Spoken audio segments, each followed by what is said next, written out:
नमस्कार, मैं डॉक्टर भाऊसाहेब नड़े सुंदरराव सोलंके महाविद्यालय के हिंदी विभाग में एसोसिएट प्रोफेसर के रूप में कार्यरत हूं और आज मैं आपके सामने साहित्य की अवधारणा और स्वरूप इस विषय को लेकर अपने विचार प्रस्तुत करने के लिए उपस्थित हूं। इसके पहले वाले वीडियो में हमने देखा साहित्य शब्द का अर्थ और उस शब्द की व्याप्ति। आज के इस वीडियो में हम साहित्य की अवधारणा और स्वरूप को लेकर संस्कृत के आचार्यों ने दी हुई परिभाषाएं, हिंदी के विद्वानों ने दी हुई परिभाषाएं तथा पाश्चात्य विद्वानों ने दी हुई परिभाषाएं आदि के आधार पर साहित्य की संकल्पना को समझने का प्रयास करेंगे। तो चलिए सबसे पहले हम संस्कृत के आचार्यों ने दी हुई परिभाषाओं को देख लेते हैं।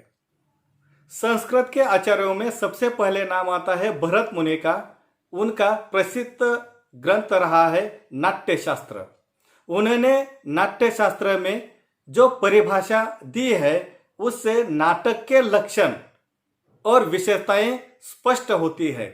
इस कारण साहित्य को स्पष्ट करने वाली परिभाषा को हम सबसे पहले आचार्य भामह के काव्यालंकार नामक ग्रंथ में देखते हैं और इसलिए साहित्य की परिभाषा को देखने के लिए हम भामह की परिभाषा को पहले देख लेते हैं। भामह ने अपने ग्रंथ में साहित्य की परिभाषा को स्पष्ट करते हुए लिखा है शब्दार्थो सहितो काव्यम, अर्थात शब्दार्थ से शब्द और अर्थ का बोध होता है तो सहितो से सहित या सहभाव का बोध होता है। इससे स्पष्ट हो जाता है कि शब्द और अर्थ के सहभाव से युक्त रचना को भामह काव्य मानते हैं। कुछ लोगों का मानना यह है कि यह जो भामह ने सहितो शब्द का प्रयोग किया है उसी सहितो से बाद में सहित शब्द बना और सहित से ही आगे जाकर साहित्य का प्रचलन शुरू हुआ। तो इस दृष्टि से भी भामह की परिभाषा को हम देख सकते हैं। सहित इस शब्द का अर्थ इसके पहले साहित्य शब्द की उत्पत्ति के अंतर्गत विस्तृत रूप से हमने देख लिया है, उसका आप अवलोकन कर सकते हैं। तो यह जो शब्दार्थो सहितो काव्यम में शब्द और अर्थ के सहभाव को भामह ने महत्व दिया है। शब्द और अर्थ का सहभाव तो सभी प्रकार की विधाओं में हमें देखने के लिए मिलता है और इस कारण भामह की परिभाषा में हमें अतिव्याप्ति का दोष जो है वह देखने के लिए मिलता है, क्योंकि साहित्य की विशेषताएं और अन्य विधाओं की विशेषताएं एक समान हमें देखने के लिए मिलती है। इस परिभाषा में हमें अतिव्याप्ति दोष देखने के लिए मिलता है, क्योंकि हर विधा में शब्द और अर्थ का सहभाव हमें देखने के लिए मिलता है। तो क्या सब विधाएं साहित्य के अंतर्गत आ सकती है? तो इसका उत्तर कदापि नहीं के रूप में ही आता है। संस्कृत के दूसरे महत्वपूर्ण आचार्य है दंडी। उन्होंने अपने काव्यादर्श नामक ग्रंथ में काव्य को परिभाषित करते हुए लिखा है शरीर तावदम इष्टार्थ व्यवच्छिन्नम पदावली काव्यम। अब यहां इष्टार्थ से अभिप्रेत या अपेक्षित अर्थ का बोध होता है, तो व्यवच्छिन्न से सुनियोजित व्यवस्थित नियोजित का बोध होता है।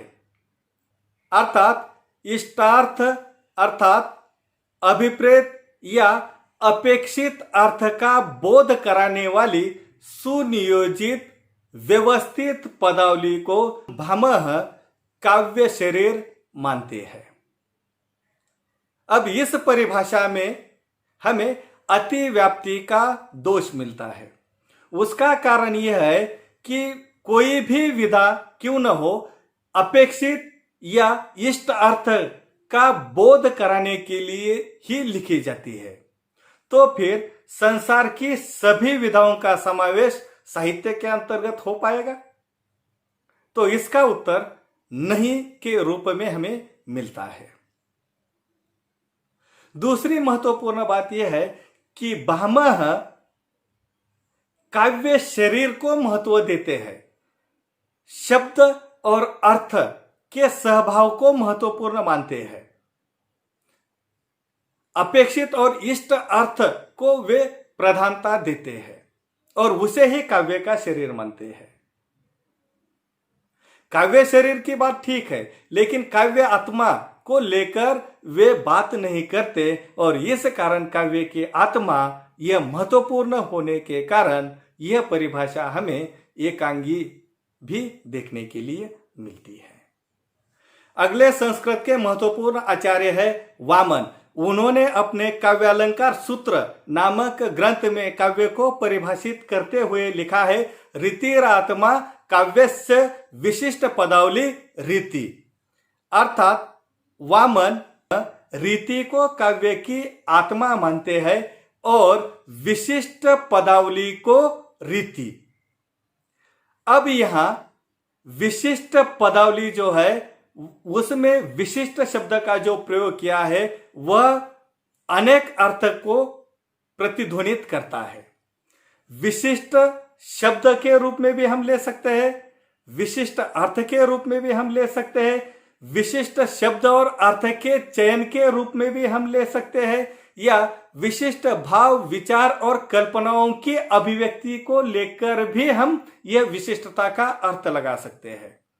इस दृष्टि से देखा जाए तो अतिव्याप्ति दोष जो है वह इस परिभाषा में हमें देखने के लिए मिलता है। इस बात को याद रखने की हमें आवश्यकता है।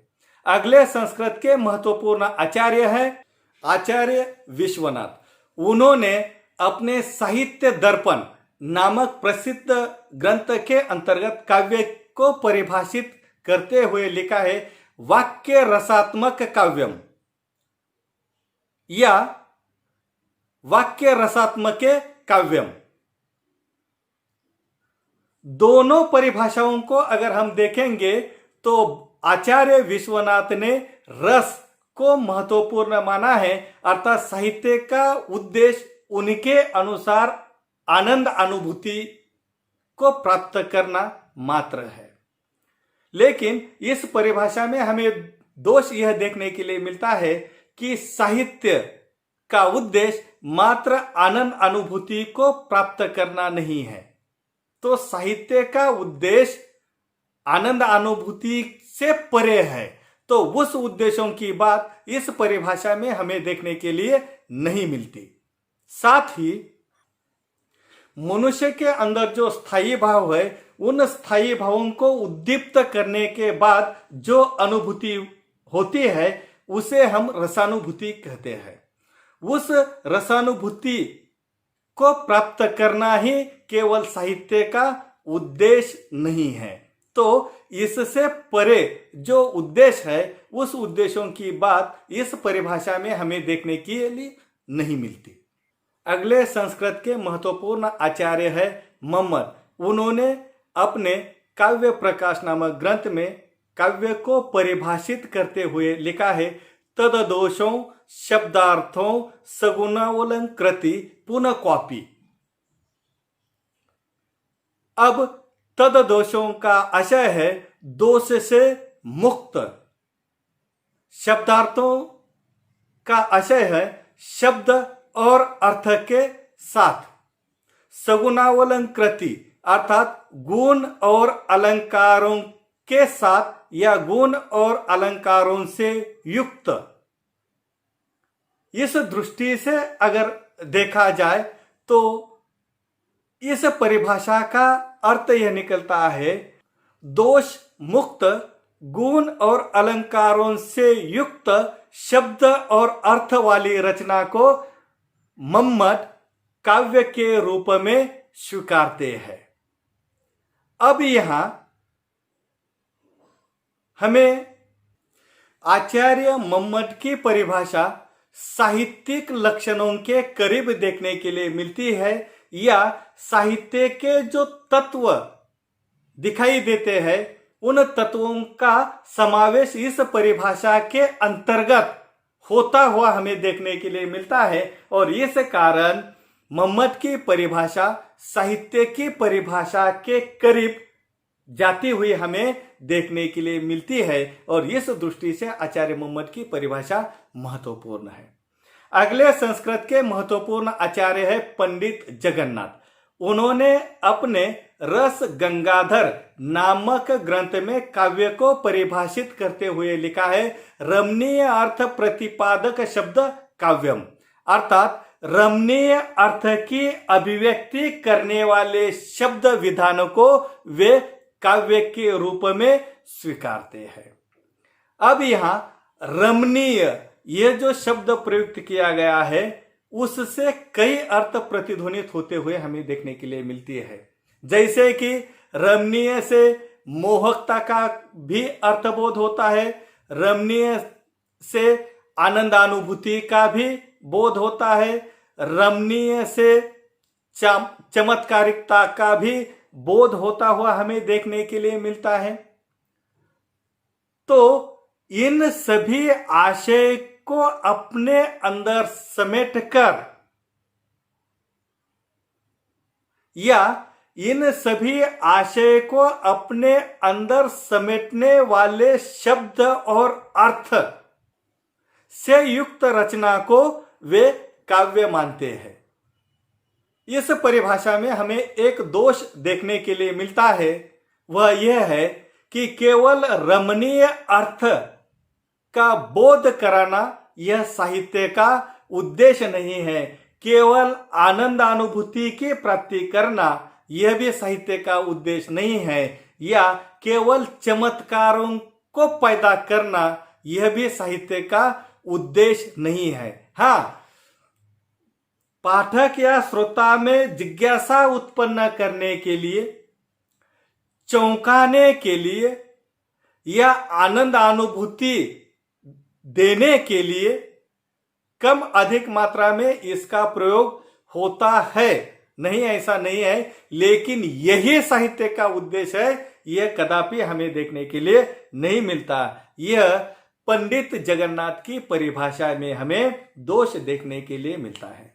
कुल मिलाकर हम कह सकते हैं कि संस्कृत के आचार्यों ने जो परिभाषाएं दी है, उसमें शब्द और अर्थ के सहभाव को उन्होंने महत्व दिया है। आनंद अनुभूति या रसानुभूति को उन्होंने महत्व दिया है।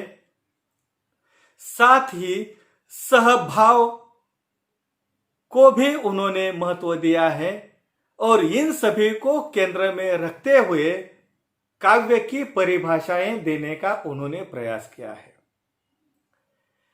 भले ही आज की तुलना में वे सभी परिभाषाएं अटपटी और तर्क के नजीक पहुंचती हुई हमें देखने के लिए नहीं मिलती हो, लेकिन एक बात याद रखना, उनके परिप्रेक्ष्य में यह परिभाषाएं सही थी, क्योंकि इनके समय काव्य या साहित्य का उद्देश्य केवल रसानुभूति की प्राप्ति करना ही मात्र था, और इसलिए उस समय में यह परिभाषाएं सही थी। आज वो परिस्थिति और परिवेश तथा समय की मांग और इसकी कक्षाएं विस्तृत होने के कारण आज यह परिभाषाएं थोड़ी सी अटपटी और गलत साबित होने लगी है। इसलिए हम उनको दोष देने की बजाय यह परिस्थिति और परिवेश का परिणाम के रूप में हमें इनको स्वीकारना चाहिए। अगले वीडियो में हम हिंदी के विद्वान और पाश्चात्य विद्वानों ने साहित्य की अवधारणा और स्वरूप को लेकर जो परिभाषाएं दी है, उस परिभाषाओं को देखेंगे। साथ ही इन सभी परिभाषाओं को देखने के बाद जो साहित्य के लक्षण और विशेषताएं उभर कर आती है, उन लक्षण और परिभाषाओं को भी हम देख लेंगे। तब तक के लिए धन्यवाद।